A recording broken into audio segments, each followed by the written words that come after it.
وہ بادشاہی بھی ہو سکتا ہے, وہ جمہوری بھی ہو سکتا ہے, جو بھی آپ بنائیں گے.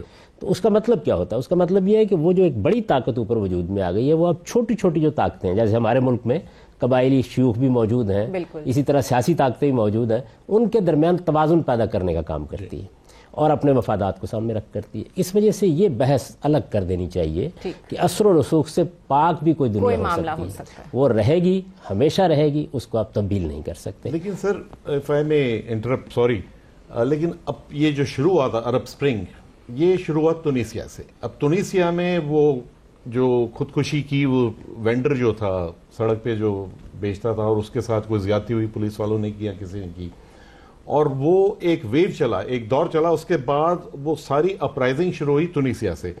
اب بیسک سوال یہ اٹھتا ہے کہ وہ جو ایک کہتے ہیں نا, لوگوں کے سپریس فیلنگز تھی لوگوں میں, بہت ساروں میں, کہ بھائی ہم پر ظلم ہو رہا ہے.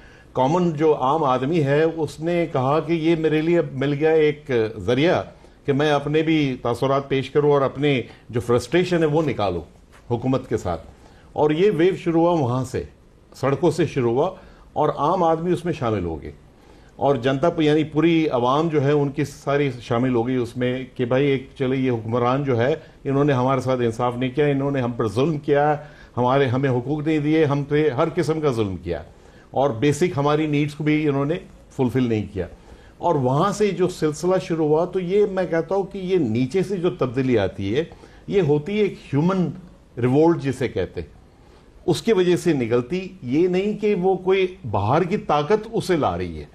ہم ہمیشہ کہتے ہیں conspiracy, American conspiracy, Jewish conspiracy, Indian conspiracy, ہر وقت ہم ایک اس پہ جامع پہنا دیتے کانسپریسی کا. لیکن میرے حساب سے جو نظر آتا ہے کہ یہ انریسٹ شروع جو ہوتا ہے ڈس سیٹسفیکشن کی وجہ سے ہوتا ہے, کہ لوگوں کی جو بیسک نیڈز ہے وہ اگر پوری نہ ہو, تو پھر لوگ کہتے ہیں بس اب ہم سے برداشت نہیں ہو رہا, اب ہم نے تبدیلی لانی. ایجپٹ میں بھی وہی ہوا. اب وہاں پر پھر وہ اسلامک پارٹیز نے فائدہ اٹھا لیا, مرسی نے فائدہ اٹھایا, بردرہوڈ نے. تونسیا میں بھی وہی ہوا, وہ اسلامک پارٹیز نے, وہ کیونکہ وہ آرگنائز تھی اور انہوں نے اس کا فائدہ اٹھا لیا. لیکن بیسک موومنٹ شروع ہوتی ہے ڈیو ٹو ڈس سیٹسفیکشن میرے حساب سے, not due to outside intervention. جی, میں یہی بات عرض کرنا چاہ رہا تھا کہ جہاں تک بین الاقوامی طاقتوں کا اثر و رسوخ ہے وہ رہے گا, لیکن حقیقی معاملات ہمیشہ اندر سے ہوتے ہیں. یعنی بین الاقوامی طاقتیں بھی یہ دیکھتی ہیں کہ بساط پر کیا موجود ہے, بالکل, اور اس کے بعد پھر وہ فیصلہ کرتی ہیں کہ ہمیں اپنے اثر و رسوخ کے دائرے کے لیے کس طاقت کو استعمال کرنا ہے. اپنا راستہ ہم نے کس طرح نکالا. اندرون میں جو طاقتیں ہوتی ہیں وہ اگر آپ غور کریں تو وہ دو طرح کی ہوتی ہیں. ایک وہ طاقت ہے جس کو ہم عوامی طاقت کہتے ہیں اس وقت, یعنی عوامی طاقت در حقیقت کثیر آبادیوں سے پیدا ہوئی ہے. بڑے شہر وجود میں آ گئے ہیں, شہروں کو دیہات پر ایک برتری حاصل ہو گئی ہے. قدیم جاگیردارانہ نظام ختم ہو گیا ہے. قدیم جاگیردارانہ نظام یہ کرتا تھا کہ وہ لارڈز فراہم کر دیتا تھا جن کے ذریعے سے بادشاہت اور استبداد کو چلایا جا سکتا تھا. وہ ساری چیزیں جہاں جہاں ٹوٹ جاتی ہیں تو وہاں عامت الناس پھر اپنی حکومت اور اس کے معاملات کے بارے میں حساس ہو جاتے ہیں.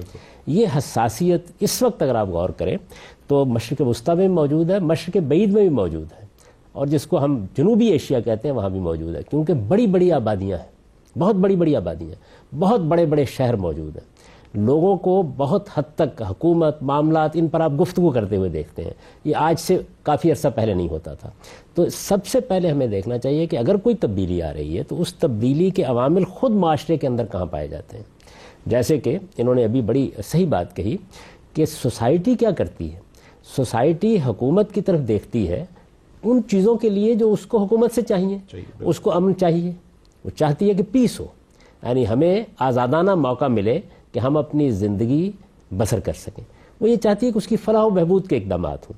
اس کے گرد و پیش میں اب جو دنیا کی ڈیولپمنٹ ہے وہ بڑی حد تک ریاست کی منصوبہ بندی پر منحصر ہوتی ہے, اس کے حوالے سے دیکھتی ہے.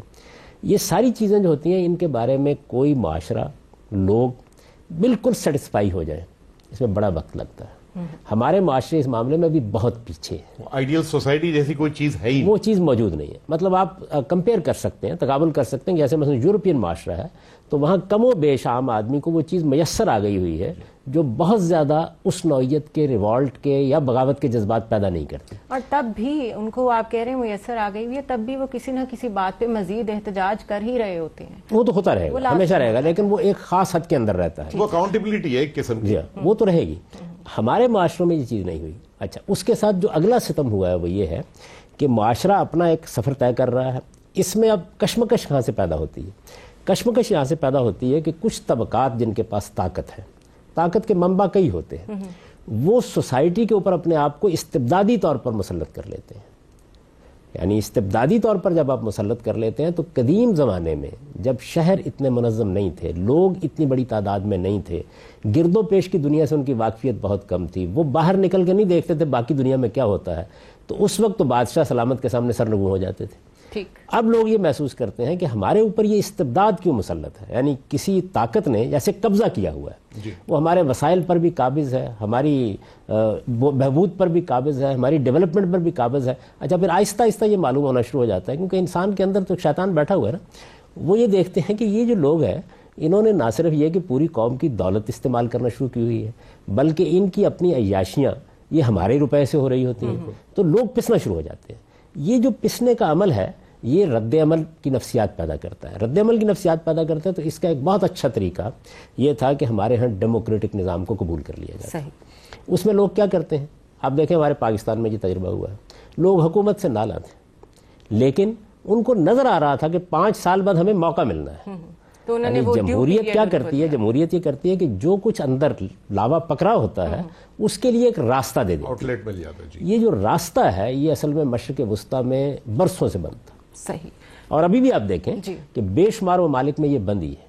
یعنی ایسا نہیں ہوا کہ تونیزیا میں یہ پوری طرح کھل گیا ہو، ایسا نہیں ہوا کہ یہ مصر میں تھوڑی دیر کے لیے کھلا، اس کے بعد اس وقت بھی کھلا نہیں تھا، اس وقت بھی وہی حرکتیں کی جو پہلے پوری طرح نہیں کھلا. اس کا بھی ہم بعد میں تجزیہ کریں گے کہ ان سے کیا غلطی ہوئی. لیکن یہ کہ جہاں کہیں بھی آپ استبدادی نظام قائم کریں گے وہاں پر لازماً کشمکش پیدا ہو جائے گی. اور میں استبدادی نظام کو 2 حصوں میں تقسیم کرتا ہوں. ایک تو یہ ہے کہ ایک آمر آ گیا ہے، بادشاہ سلامت آ گئے، ایک خاندان آ گیا ہے، اور وہ یہ کہتا ہے کہ قانون میری زبان ہے، مفادات میرے مفادات ہیں، میں طے کروں گا کہ اس قوم کو کہاں جانا ہے کہاں نہیں جانا. ایک تو یہ چیز ہے. ظاہر ہے کہ یہ آہستہ آہستہ باشعور لوگوں کے اندر رد عمل پیدا کرنا شروع کر دیتی ہے. یہ رد عمل انٹلیکچوئلز میں بھی ہوتا ہے، دانشوروں میں، اور اسی طریقے سے یہ عوام میں بھی نیچے چلا جاتا ہے. عوام میں یہ بڑی اور صورتیں اختیار، ہم عوام کے بارے میں بھی صحیح رائے قائم نہیں کرتے. ہمارا یہ خیال ہوتا ہے کہ یہ جو ریاست اور اس کا باہمی تعلق ہے عوام کے ساتھ، اس کا انالیسز یا اس کا تجزیہ صرف دانشور کرتے ہیں. عام آدمی بھی اپنی ایک لوک وزڈم میں یہی تجزیہ کر رہا ہوتا ہے، صرف اس کے تجزیے کے انداز بالکل مختلف ہو جاتے ہیں. تو یہ چیز پورے عالم اسلام میں اگر آپ دیکھیں تو موجود ہے، کیونکہ استبداد کسی نہ کسی صورت میں ہے. شاہ ایران کا استبدادی نظام تھا، سعودی عرب کا ایک استبدادی نظام ہے، اسی طریقے سے جو حکومتیں فوج کی بنیاد پر قائم ہوئی ان کا ایک استبدادی نظام ہے. یہ تھا، یہ موجود ہے، اور یہ جب تک رہے گا اس کے خلاف رد عمل کی یہ نفسیات موجود ہوگی. ایک پہلو یہ. ایک دوسرا پہلو یہ ہے کہ آپ ریاست کو کوئی نظریہ دینے کی کوشش کرتے ہیں. یہ ہمارے ملک میں بھی ہوا. یعنی جیسے ہی پاکستان بنا تو پاکستان بنتے ہی یہ کشمکش شروع ہو گئی کہ اس ریاست کو اسلامی نظریے پر قائم کیا جائے. اس کا نام کیا ہونا چاہیے؟ اب یہ خلاف فطرت بات ہے، یہ فطرت کے خلاف ہے. یعنی آپ انسانی فطرت کے خلاف جنگ کر رہے ہیں. میرا مذہب ہوگا، ریاست کا مذہب نہیں ہوتا. بالکل ہو بھی نہیں سکتا. کسی ریاست کا تو کوئی مذہب ہی نہیں. جس وقت آپ ریاست کو کوئی نظریہ دیں گے، کوئی مذہب دیں گے اس کو، اس سے پھر ایک دوسری طرح کا استبداد جنم ملے. آپریشن ہی پیدا ہو. یعنی وہ دیکھیے نا، ایک استبداد ہے جو خاندان کا ہے، کسی عامر کا ہے، بندوق کا ہے. ایک استبداد وہ ہے. ایک استبداد نظریہ پیدا کرتا ہے. میں اس کی 2 آپ کو ایکسٹریم مثالیں دے دیتا ہوں. ایک وہ ہے جو مثلا ہمارے ہاں ہے پاکستان میں، یعنی ایک نظریاتی استبداد ہے. پھر فوج اور اس کے مختلف ادارے اس نظریاتی استبداد کے علمبردار بن جاتے ہیں. پھر یہ کہا جاتا ہے کہ ان نظریاتی سرحدوں کی بھی ہم کو حفاظت کرنی ہے. دوسری مثال ترکی کی، وہاں سیکولرزم کو بطور ایک نظریے کے اختیار کر لیا گیا. آپ دیکھیں نا نوبت کہاں تک آ گئی کہ آپ کو یہ فیصلہ کرنا ہے کہ آپ سکارف پہنے گی یا نہیں پہنے گی، لیکن اس کا فیصلہ اسٹیٹ کرے گی. تو یہ دونوں طرح کا استبداد، اس کو میں کہتا ہوں نظریاتی استبداد. بدقسمتی سے مسلمان ملکوں میں اکثر و بیشتر جگہوں پر یہ دونوں استبداد ملے ہوئے ہیں. اس وجہ سے لوگوں کے اندر اس کے خلاف ایک رد عمل کی کیفیت موجود ہے. اصل کشمکش یہ ہے. ٹھیک.